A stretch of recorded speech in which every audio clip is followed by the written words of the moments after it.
This is WWE superstar Drew McIntyre, and you're listening to the WWE Podcast. The champ is the one that everybody wants, me. Becky Lynch is going to WrestleMania. Claymore! Austin 316 says I just whipped your ass. This is my iron. You're gonna acknowledge me.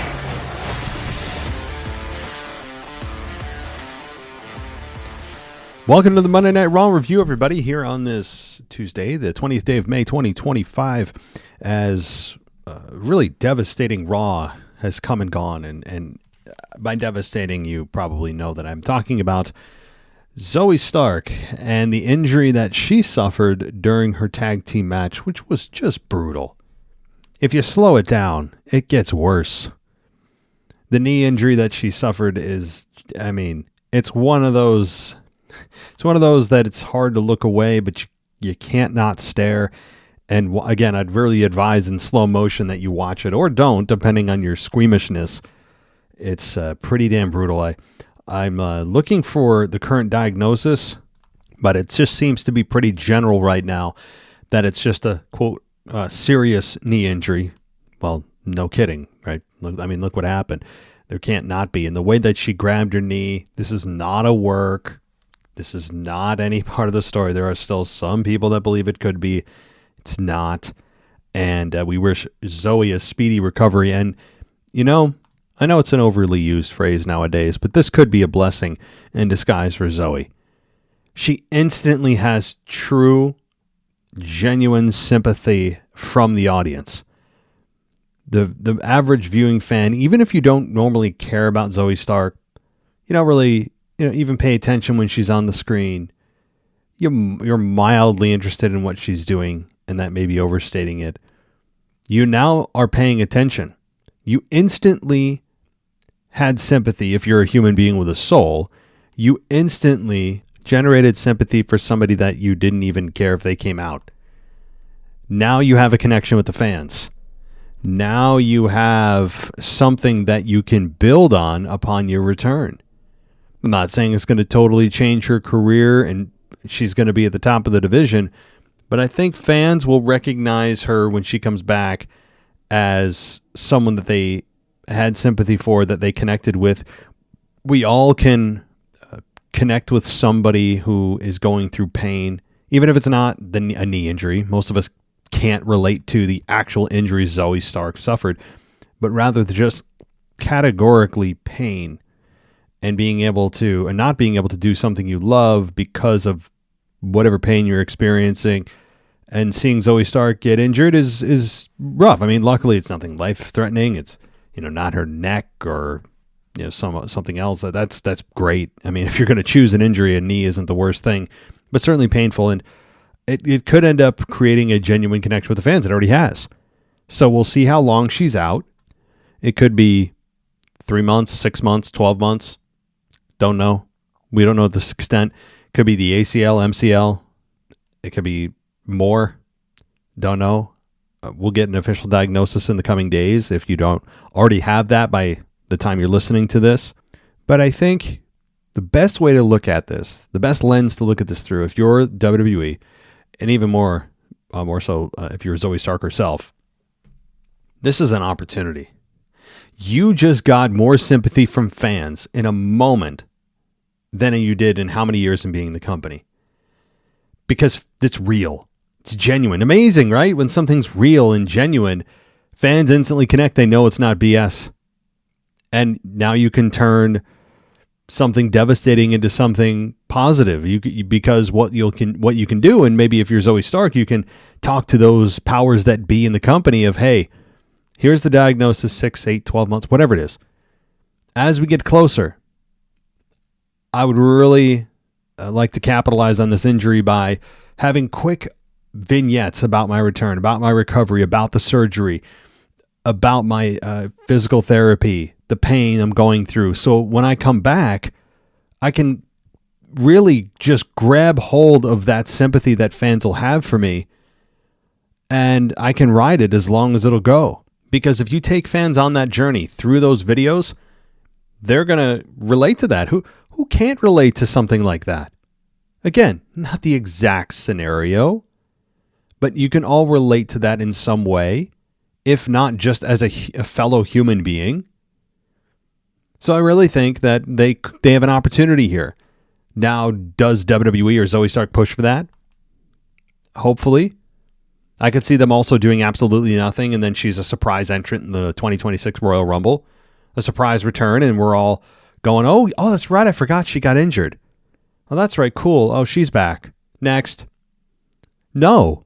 I mean, that would be the worst case scenario, actually, is to have no build-up, no reminder to fans of what's going on, nothing with her recovery, and just have her return as a surprise entrant at number 20 in the Women's Royal Rumble next year. And then the announcers have to remind you, Cole's reminding you, if you recall, she had that devastating knee injury earlier last year, or in the spring of last year, that took her 12 months to come back, or I don't know, whatever the math is from May to January, not 12 months, but 8 months, whatever it is, and she's back, and she gets a couple eliminations, and then the next buzzer goes off, and we all forget about her. So she's got her 2 minutes or 90 seconds of fame, and then we all go, okay, cool, welcome back, and next. That is the worst case scenario. So I know that they're not going to try to make her the focal point of the women's division, but you never know what can happen. You never know what the fans will grab onto and stick with. So I know I'm spending a significant amount of time talking about Zoey Stark, the most time I've ever spent talking about Zoey Stark, much less opening the show with her, but it is a relevant injury, and when you have an injury like this, there's an opportunity to capitalize. There's an opportunity to really grab hold of something and see where it takes you. It could just lead to nothing. But when you have a situation like this that's serious and real, and the fans can really relate to you, and it felt more for you in 10 minutes than in, 4 years since she's been here, then that's something you need to at least try. Now, not every single injury needs to have this happen where you have vignettes and struggling and the surgery and post-surgery and doctors' comments and all. You don't need all that. Family having their 2 cents of what this injury did to them and how they feel about their son or daughter or cousin or brother or sister. And you don't need all that all the time.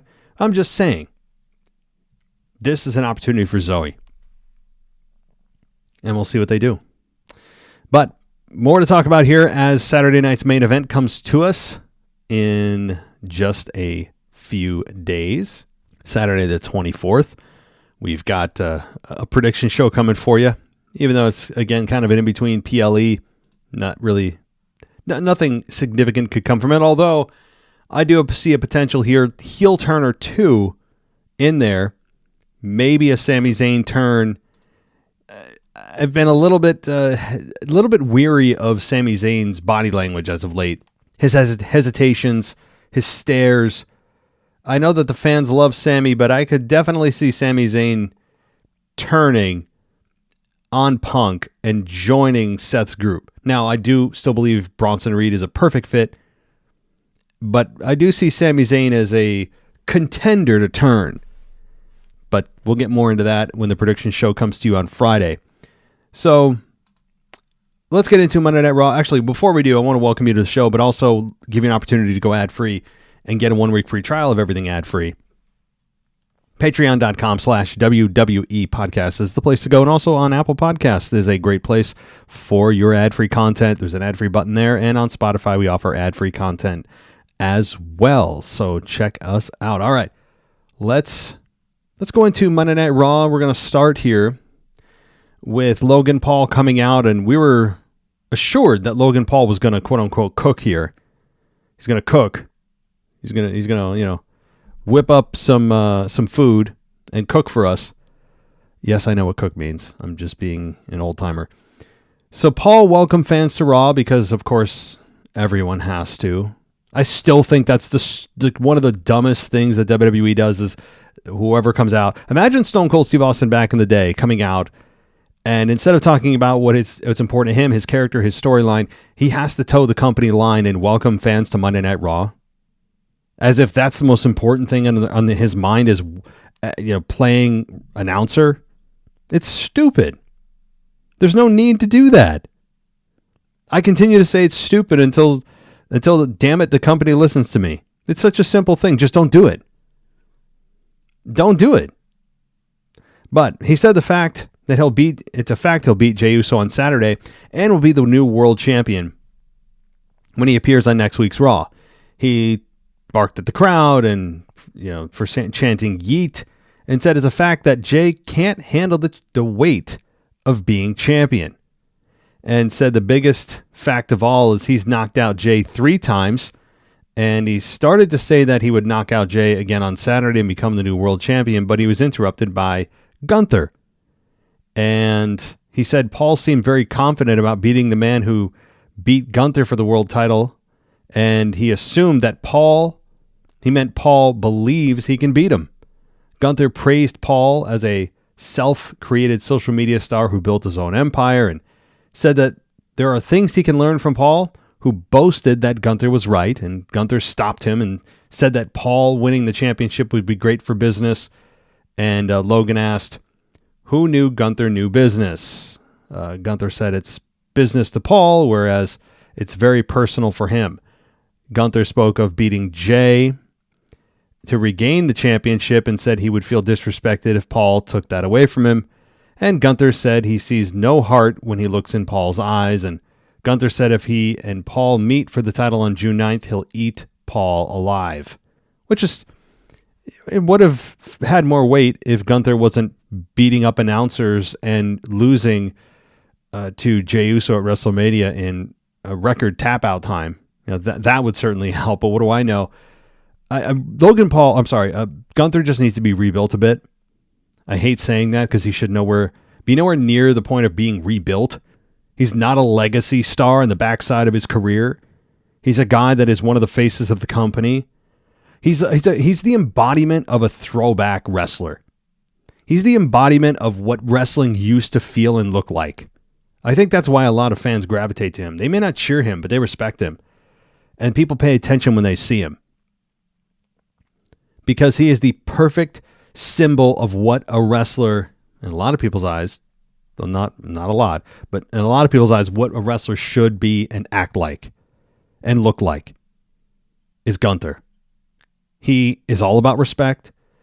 He, most of the time, doesn't cheat to win. He's all business. He doesn't fool around. He doesn't try to make people laugh. For me, it's more about what Gunther doesn't do than what he does. Because he doesn't do about 90% of what most wrestlers do today, even if they're heels, trying to make people laugh. One more time, and then granting the wishes of the fans as heels. It makes no sense. For me, Gunther's character is actually built on the omissions of his actions instead of the things he actually does. By him not doing what most people do speaks volumes as to who he is. He doesn't try to do suicide dives and work 100 miles an hour and do off the top rope stuff. He's ground, pound, chain. That's who he is. Gunther is an immeasurable asset to the company. I've said that since the day he appeared on the main roster. I was worried he was never going to come over from NXT UK. I remember him even saying he had no interest in coming over to the US at the time. He drops a bunch of weight, shows up in NXT, dominates, comes to the main roster, and it's been history, as they say, since that point. Record Intercontinental Championship reign. World Heavyweight Championship reign that unfortunately was destined to end with Jey Uso. And I say unfortunately, not that I have anything against Jey, but Gunther did not need to lose there. He could have definitely continued his reign. Jey Uso still, I'm sorry, doesn't feel like a World Heavyweight Champion. He doesn't have that. To me, sure, he's got the crowd support, but it's more than that. Crowd loves him. I've got nothing against his character other than at times it'd be nice to hear him enunciate his promos instead of just having to sift through the yeet and promo voice that he has. And he's done that. And he's capable of it. The overuse of the super kicks and all that. But all that put together, I don't have anything personal against Jey. In-ring, respect-wise, it's just the whole package, the whole feeling I get for Jey still to me doesn't feel like a world champion. And perhaps that's because it came from Gunther, a dude that looks the part, feels the part. He's not trying to play a part because he is it. He's living himself. That's who he is. And that's how it feels anyway. And perception's reality. With Jey, I feel like he's a cartoon character that pushes out a lot of merch, has a cute catchphrase, is very flamboyant in the ring, has a lot of high-flying moves. He's very flashy, whereas Gunther is the complete opposite. He's all business. So I understand why Jey's champion. I don't like it. Again, I have nothing against Jey, but to me, Gunther had more in that run than he showed us, or WWE showed us. So when Gunther faces likely Jey Uso on June 9th for Money in the Bank, I still fully expect, unfortunately, Jey Uso to retain. When you have a WrestleMania victory of that magnitude after coming off winning the Royal Rumble, it would be an admission of a mistake by WWE if they were to put the belt back on Gunther. I think they don't want to do that. I don't even know if there's even any serious discussion to do that. But to correct course that quickly, there would have to be a real downslide in ratings every time that he's on. There would have to be a tanking of merch, a real lowering of crowd reaction. I mean, and none of those metrics are pointing down. In fact, all of them are pointing up. Merch, ratings, and his, the crowd reaction every time he gets in front of a live crowd. I mean, it's so none of those factors tell WWE you got to change course, correct course now. So with that said, and you put on top of the fact that, hey, it's just been a couple of months since he's won the belt. Not even by the time they have their rematch on June 9th, because it was, April 20th, 21st when he lost the belt, April 20th. So not even 2 months. They're not going to have Jey drop the belt. I would do it, but that's me. So, again, this should be a fun match, though, between Logan Paul and Jey Uso. Logan Paul at the end of the night, and we'll talk about this more a little bit later, but he ends up knocking out Jey Uso for a fourth time. I think that's cool. I know that Jey Uso ends up leaving Logan Paul laid out with a super kick. And what's the difference between this super kick that looks like he could have put Logan Paul down for a 40 count versus the 18 he'll give him during the actual match, and none of them will be, none of them will decide the match? I don't know. Maybe he summoned Shawn Michaels' inner spirits and was able to hit a sweet chin music versus just a super kick. I don't know. But yeah. So it's the same thing when Randy Orton was RKOing John Cena for 4 weeks straight, and it would put John Cena down for 20 minutes. And then during the match, he'll kick out of one or two of them. And it's like, well, what's the difference? What's the difference here?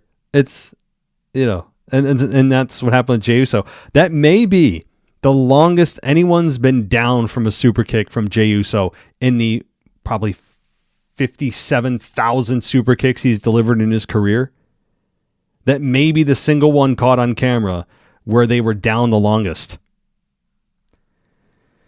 I know. I'm pissing some of you guys off because I'm breaking down the little stuff. But this is the little stuff that that my brain catches. So then we get Penta coming out. And it was a triple threat here tag team match with AJ and Penta versus Finn and JD McDonough with Carlito. And this match went pretty long, 17 minutes and 15 seconds.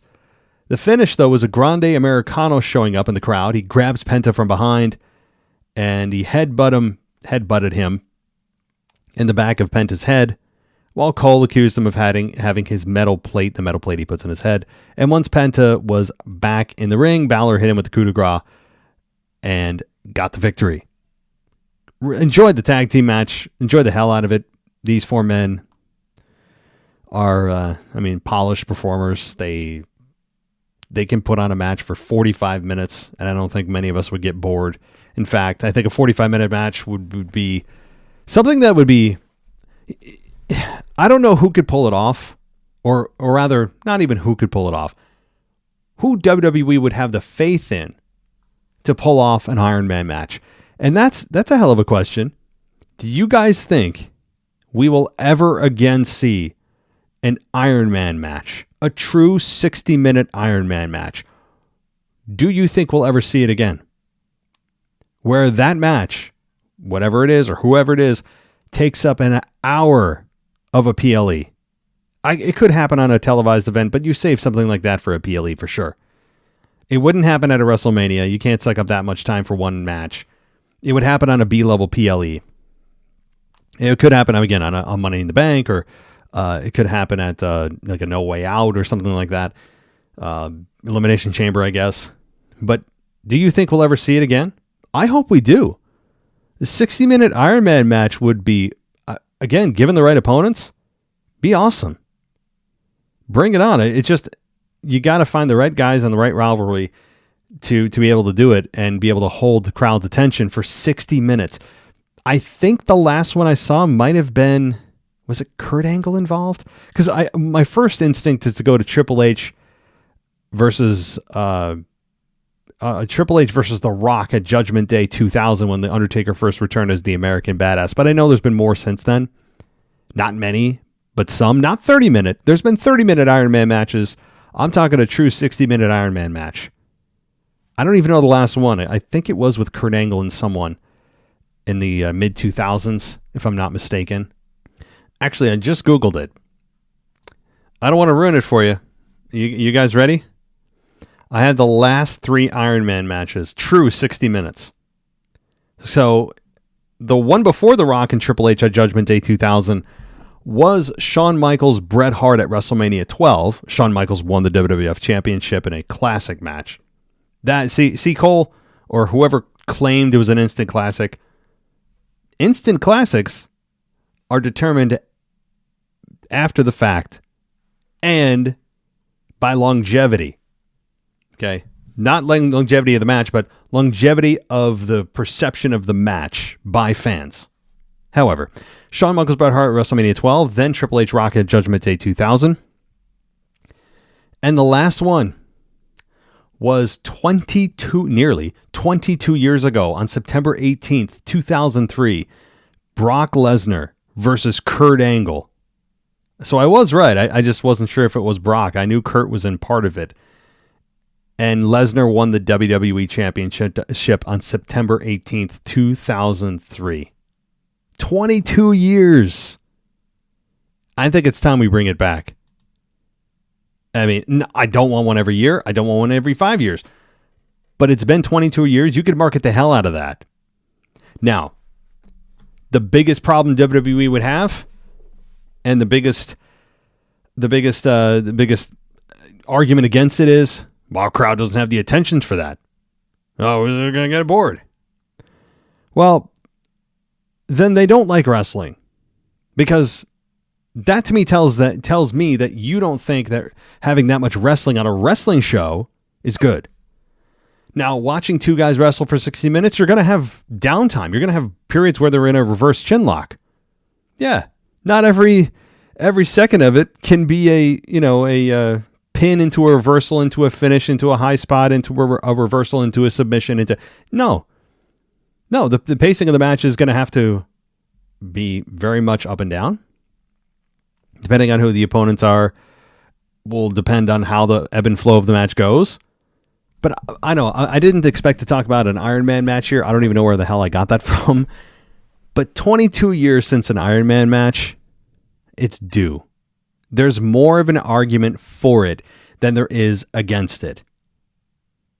What do you guys think? There's your homework assignment for the week. Do you think not some kind of crippled version of an Iron Man, not a 20-minute, not a 30-minute, not a 40-minute, a 60-minute Iron Man match? Would you want to see it in 2025, 22 years after the last one? And who would you want to see do that, man or woman? But a one-on-one match. I'm not asking for a Survivor Series matchup in the cage, or war games. No. Straight up one-on-one. Who would you want it to be? There, you guys got your homework assignment for the week. I'll answer those questions on the mailbag if you guys, or I'll answer and read your suggestions on the mailbag. Which, by the way, if you want to participate in the mailbag, you can email us at mailbag@wwepodcast.com, or if you become a patron, you get priority placement in the show, which means your emails get read up front. All right. So where the hell am I going? Oh, that's right. The tag team match. That spun me into the Iron Man whole rigmarole. All right. We then had Io Sky interviewed by Kathy Kelly backstage, and Sky started to talk about how she's ready to beat anyone. Becky Lynch showed up and said Sky has never beaten her. Sky stood her ground, and then Lynch made her entrance for the qualifier. Logan Paul was on the phone when Seth Rollins approached him. Rollins told Paul that Jey would be hurt tonight for sticking his nose in his business, and Rollins said the odds would be in Paul's favor when he faces Jey, and Rollins said that if Paul can get past Jey and Gunther, he'd be waiting on the other side for him. Rollins said Paul would know who to thank if he had the championship on his shoulder, and said they might have to run back their WrestleMania match, only this time with the World Heavyweight Championship on the line. And then New Day could be seen speaking with Grayson Waller in the background. Dun, dun, dun. Could we finally see an Austin Theory babyface turn? We've been talking about that. You guys have been talking about it. Most of the fan base has been talking about an Austin Theory turn. If Grayson Waller aligns himself with New Day, fine. Here's really what I'd just recommend with Grayson Waller and with Austin Theory. It's really very simple. Just do something. Anything. I mean, I don't mean that facetiously. I mean, just do something. Because where they are right now is a dead zone. Nobody cares about Austin Theory and Grayson Waller. There's no more. The Waller effect was at least mildly entertaining.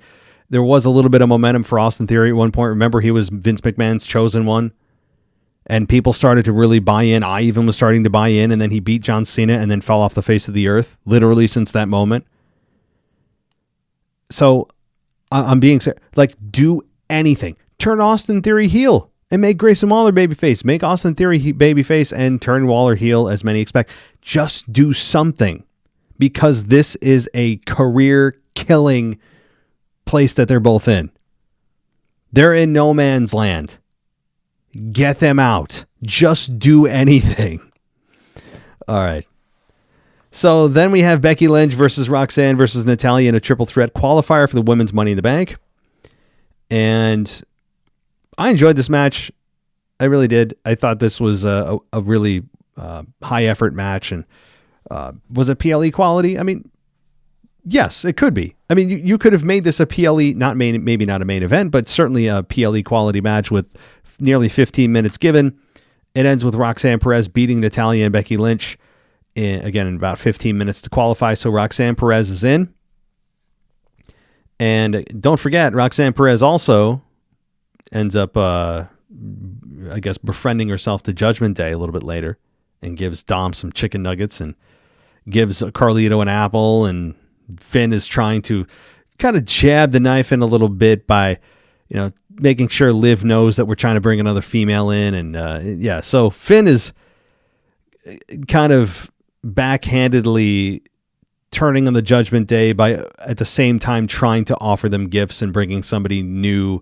Well, not as an official member, but as a kind of an ally, I should say.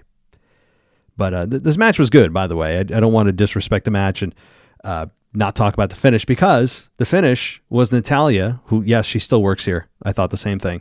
Every time I see her, I figured she had kind of retired and gone full time on Instagram talking about her cats, or putting on some kind of bikini, or some showing how often she works out, or putting some cat ears on or something. And nope, she still knows how to wrestle apparently. So Natalya, just like a lot of us thought, I really thought she was retired. It was kind of quietly gone in retirement, but nope. No, she's still here.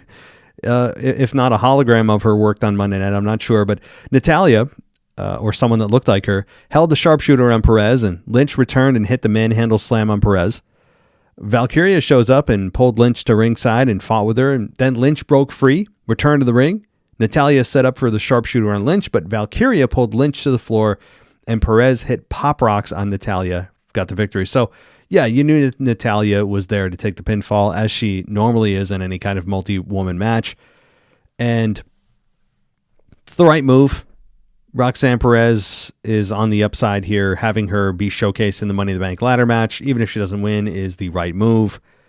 Natalya is, she's, again, no disrespect. I do make fun of how often they use her, but she's just long past the point where they're ever going to put her in a position where she could become the champion and be a long-standing champion. She's not in that stage, and she's just done. It's not going to happen anymore, but she's still a valuable piece because she's that grizzly veteran. She's the one that's kind of the gatekeeper, or used to be.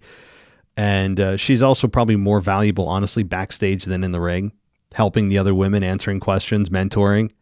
And who am I to tell her what to do with her the rest of her career? But at least from an outsider's perspective, from a very wide view, from a random fan here, that's kind of how I would utilize Natalya at this point. Is sure, you could occasionally use her in the ring, but I think she's much more valuable outside of it, helping in the training center and all that in NXT and that kind of thing. But Valkyria getting involved with Lynch, and the reaction for Valkyria here was something that should be noted. Valkyria got a nice reaction when she pulled Lynch to the floor.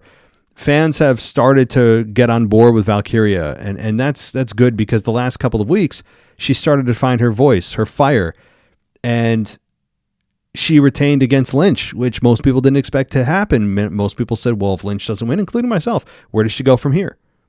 So Valkyria is right now in a good place. The crowd is also on board with her, and it's all systems go. So then we have, a graphic listed from June 2012 featuring John Cena beating Michael Cole in a no DQ match. And we have footage shown from the match.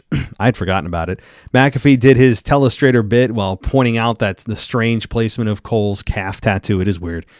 And he said he didn't have to be put to sleep to get his tattoo.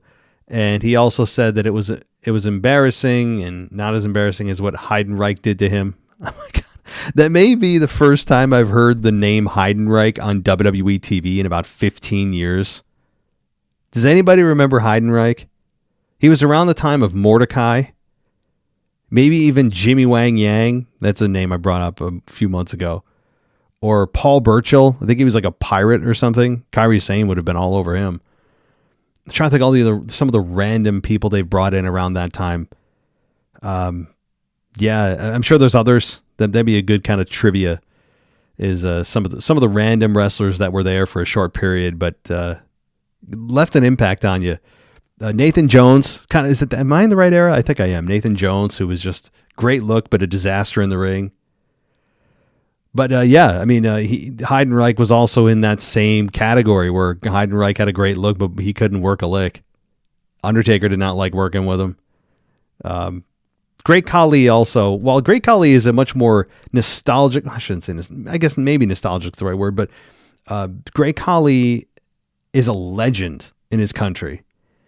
Great Khali, despite the fact that he can't work at all, it's not almost his fault, because he's such a giant human being that you can't expect much out of him.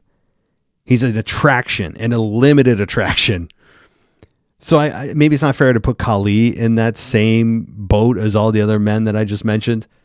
But anyway, how's that for some nostalgia for those of you that are old-time fans? Right? All those great matches with Jimmy Wang Yang and Paul Burchill and Heidenreich and Mordecai. Yeah. Yeah, remember all those classics they had? Me too. So we had then Sheamus take on Grayson Waller. Again, no one cares about Grayson Waller or Austin Theory. Get them. Just stop it. Just have them do anything, okay? But it's cool to see Sheamus. I like his shorter hair, I have to say. It feels like he's younger. It's like he's been refreshed a bit since he's got his hair cut a little bit, and Sheamus beats Grayson Waller in about 12 minutes. And we have Sheamus get the victory, and we have Austin Theory kind of smiling at ringside. There's no need to keep them together anymore. There's no need to tease us with a long breakup or whatever. I honestly think it's not that they're teasing us to see, fans are on the edge of their seat. When are they going to break them up? The fact is, I think they just don't have a plan for them. There's just no plan. They don't have a viable plan in place. That's what this is about, and that's why it's taken so long. Is not that they don't intend on doing it, or they're playing games with fans of, we're going to do it. We're going to, nope, we're pulling back. See, we're going to take you on a ride. That's not this case here. They simply just don't know what the hell they're going to do after they turn them one or both, or one of them is going to turn, obviously, or who's going to do what. And after they feud together, what happens?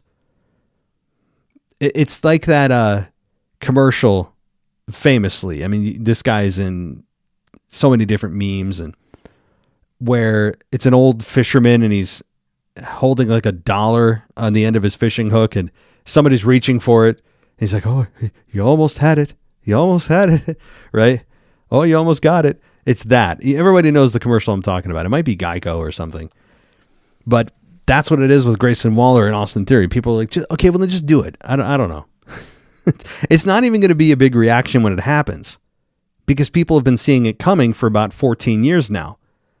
So people are more of just going to be relieved when it happens, not surprised or excited, just kind of like, okay, cool, fine. It's finally done. Now let's do something of actual consequence with them. So then we had Cole speak about Tyrese Halliburton and Jalen Brunson facing off in the NBA Eastern Conference Finals. And Cole said he was at Madison Square Garden the last time the Knicks won the NBA championship. And McAfee said that if the Indiana Pacers win, Cole has to do Raw in a full tank top. He said he'd wear a full suit or a tux if the Knicks won. Cole then interviewed Halliburton, who appeared to be in his home, and he had to be pretty much paid to say how excited he was to be a downloadable character on a WWE video game. He said it would be, I mean, are you kidding me? It didn't, if I'm not mistaken, I only half paid attention to this interview. Did McAfee ask Halliburton if it was a dream come true to be in a video game? And specifically a downloadable character in the WWE video game? I'm pretty sure that's not a dream come true. If he dedicated his life to becoming a professional basketball player who's now potentially going to be in the NBA Finals, I'm pretty sure that's not on his bucket list of dreams. So he's pretty much he's being paid by WWE and 2K to sell the game and pretend to be excited about being a downloadable character. By the way, I don't know who the hell, and this is just because I don't really follow the NBA. I'm only following it somewhat from a distance because I'm in New York, and the Knicks haven't been in the NBA Finals in forever, and much less win an NBA Final. So, I mean, I know who Jalen Brunson is only because I've been following the Knicks as of recent. But when they showed Tyrese Halliburton, I go, I'm thinking, who? Once again, who? So I don't know. I maybe I'm the old guy in the room again. But when they show these celebrities, especially for the PLEs and WrestleMania, they were just obsessively showing celebrities. 94% of them, I had no clue who they were. And again, last night I was embarrassed by going, who the hell's Tyrese Halliburton? I mean, I had no clue. No clue. I'm the guy that a lot of outside wrestling fans are. If it's not the big names, I don't know who you are. Meaning those who aren't wrestling fans ask, oh, is Stone Cold going to be at WrestleMania? Is The Rock going to be at WrestleMania? Is Undertaker still going to show up? They name all the legends that used to wrestle and occasionally pop in for WrestleMania. I'm like that with the NBA. I'm the wrestling fan that's passionate about WWE that pops in during the NBA Finals and go, oh, is LeBron in there? I know who LeBron James is. I couldn't name a single stat he has, but I know his name. I know his face. He's a household name. Like, that's me. I'm the equivalent of a very casual WWE fan that only comes around during WrestleMania. I'm that guy mirrored in the NBA. So when I heard Halliburton, I go, am I supposed to be excited about this guy? Who's this? So, okay. Let's go here. So Gunther was about to be interviewed by Kathy Kelly when Seth Rollins shows up, and Rollins said it's been a while since they shared the same space.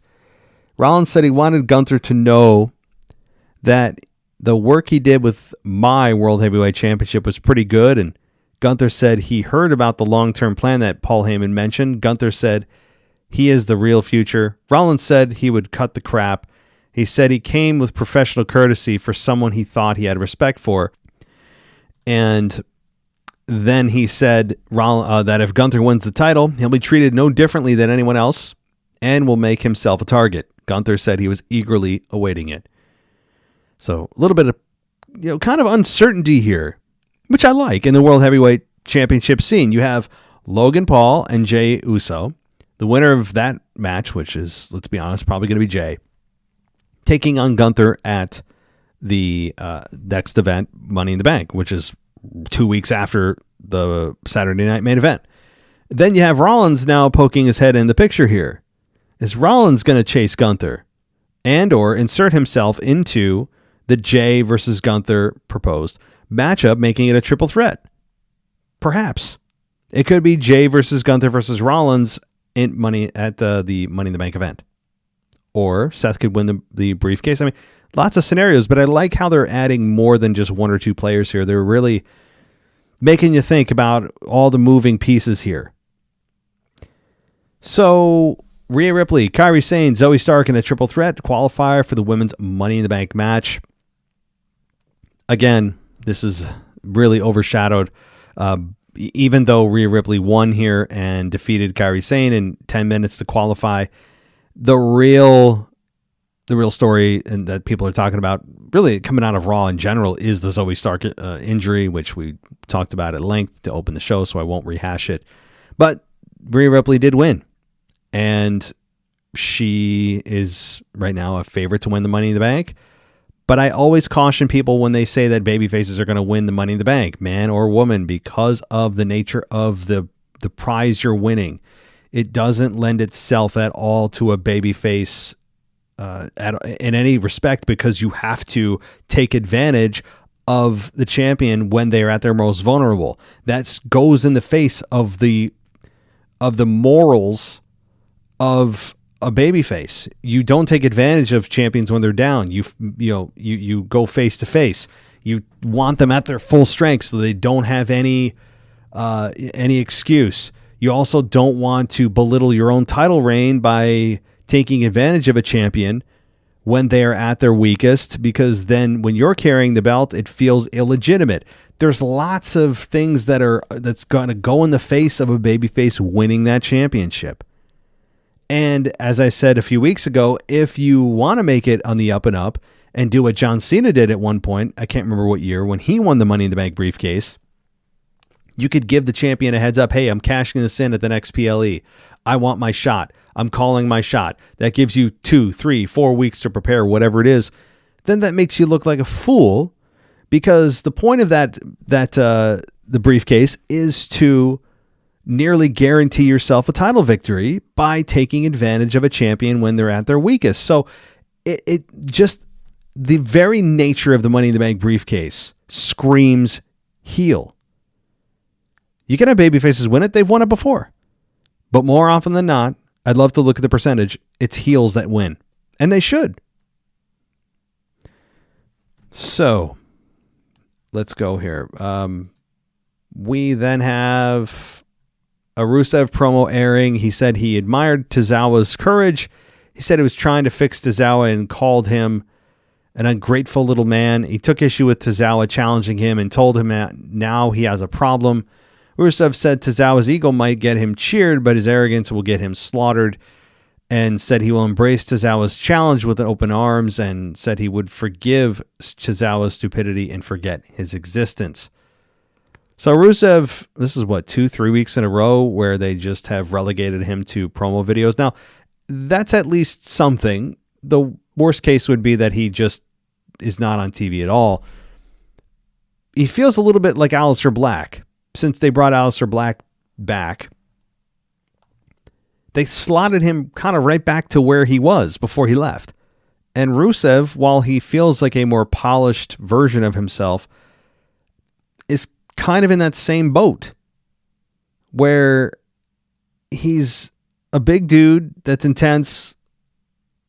He's a heel now. He was a heel mostly, and then he became a babyface with Rusev Day and the rest of it. But majority of the time, he was a heel. He doesn't have Lana, I understand that, so he's not the same exact guy. But in terms of the pecking order on the roster, he's kind of slipped right back into it. Not the worst place to be. He's not that lower card. He's messing with Tozawa, and I'm not saying you need to reward a guy that's been out of the company and and just shoot him right back into the world title picture. I'm not saying that. That's not my suggestion, but it feels like both of those guys specifically are right back where they left off. And I was hoping for a little more off the bat, but there's time. It's not like these, they didn't just sign a 3-week deal. Like, they're going to be here probably for years to come. The Judgment Day are hanging out in the clubhouse. This is where I mentioned about Perez and bribing the Judgment Day and giving Dom chicken nuggets and stuff. So that was fun. And then Cole listed some matches for next week's Raw in Tampa. More Money in the Bank qualifying matches. Rusev versus Akira Tozawa. New Day versus War Raiders. And Eric versus Julius Creed and Brutus Creed in a triple threat for the World Tag Team titles. Jey Uso was shown walking with a group of fans in the concourse and then making his entrance. So we had Jey Uso versus Bron Breakker in a non-title match. The match went 16 minutes with Jey beating Bron by an apparent DQ. Again, non-title. Here's the finish. Heyman climbs onto the apron, distracts the ref while Breakker grabs a chair and enters the ring. Jey super kicks Breakker before he could use the chair, which the referee cleared from the ring. Jey ran the ropes. Heyman tripped him. Jey left the ring and went after Heyman, who took his jacket off, and he had his fists up, which was really funny. Seeing Paul Heyman with his fists up was just, there's something about that that's just so helpless and pitiful that you can't help but laugh. I mean, I seeing Paul Heyman in a fighter's pose is someone needs to frame that. It's great. But Rollins hopped over the barricade and attacked Jey from behind to end the match again. So Jey Uso, again, it's all just kind of semantics, but Jey beats Breakker in a DQ for keeping track at home. That's when Rollins and Breakker worked over Jey. Sami Zayn's music hit. He runs to the ring, stood on the apron, and that's where I'm thinking, okay, what's the pause here? That's where I got a little nervous. This is where Sami, and maybe it's totally unintentional, I'm looking for things perhaps that aren't there. But Sami pausing gave me pause, because we've seen those kinds of turns before where it looks like the White Knight is coming out to dispatch the dastardly heels, and what does that babyface do? They pause, making you think they're going to attack, and then they attack and help beat down the babyface that's already beaten down. We've seen that before, and that kind of gave me those vibes. But people were chanting for Punk, and boy, did the place explode. I did not expect a pop like that for CM Punk. I mean, look, CM Punk is dare I say, a household name at this point. Big name, huge name, Hall of Famer. But he got a pop that I mean, it was, I don't know why it was such a big pop, but credit to the crowd there. They loved it. They were also singing CM Punk's music because they didn't get the full version of it. They didn't get enough of the song, so they sang it themselves, which was fun. And they entered the ring, cleared the heels to the floor, and Breakker hit Punk from the floor. Which, by the way, can Breakker learn how to throw punches when someone's on the ground? When he's mounting someone on the ground, can Breakker please learn how to throw punches? And Breakker is a legit badass. I will want to be in the ring with him. but he's being too safe. Yes, there's such a thing. You need to lay your S in. We've heard that before. I'm not saying hurt Punk. I'm not saying actually punch his face. But good Lord, get closer. There was a TikTok going around last week where Breakker was pummeling Punk on the ground, and his punches, especially when they're in slow-mo, were beyond embarrassingly bad. Embarrassingly bad. I've never had a match in my life, and I can guarantee you with 100% certainty that I could have thrown better punches in the ring if I was mounting someone on the ground. I don't know what it is. Breakker did not do much better this week. Maybe a shade better. I don't know what it is. Breakker's punches when he's pummeling somebody look so pathetically weak because they don't come anywhere near the person's head or face. I'm sorry. I'm a big fan of Breakker. I love what they've done with him and Rollins. They are slated to be a huge force going forward in the summer of 25. I'm not belittling his work or what he's capable of or he's legit. No, but I can certainly critique his punches that are abysmal on the ground. Now, the rest of his work, he spears the hell out of people. That's the thing. He spears people in half, and yet he's worried about some punches he's landing, accidentally hitting his opponent in the head for real. But I'm sorry, they're abysmally bad. So please, Breakker, clean it up just a bit, okay? From one random fan that you don't know to somebody who obviously has had infinitely more time in the ring.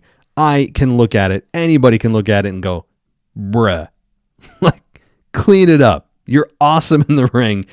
I don't know how your punches are this bad. They look like punches that somebody who has like a wrestling camp, or if it's their first day, at wrestling school, how someone would throw punches. I don't know why they're so bad.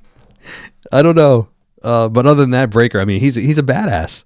He's just a legit badass. So I wanted to point that out because I have to have some kind of critique. I can't be totally positive. That's just not me.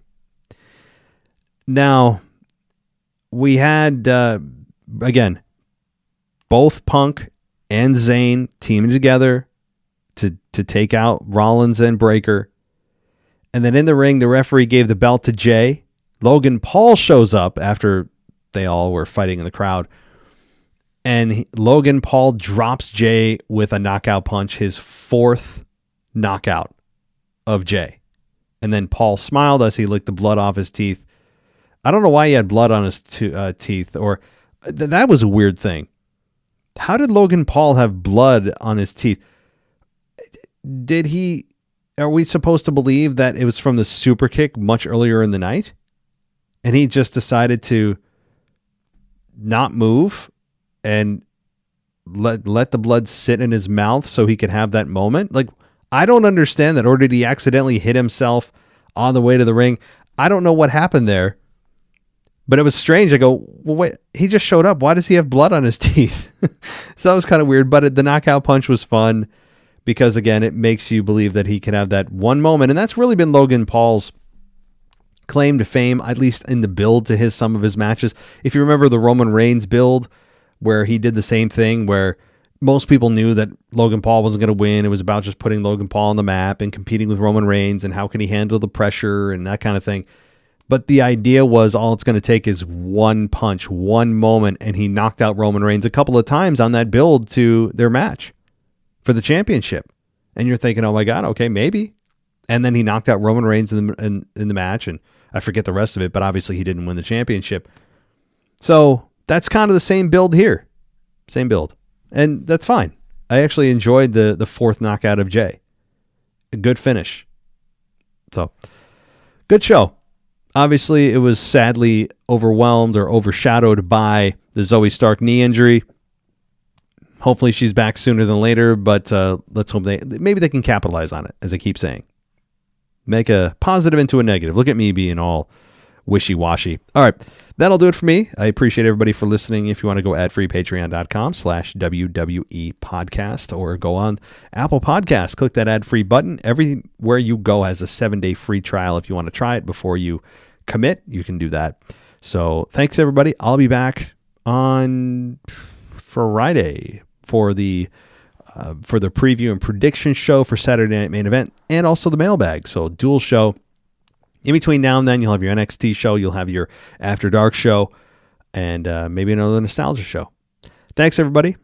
Talk to you next time.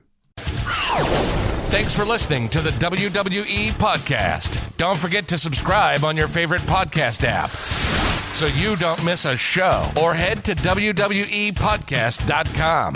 And for all of these shows ad-free, head over to patreon.com/WWE Podcast. Until then, we'll see you next time.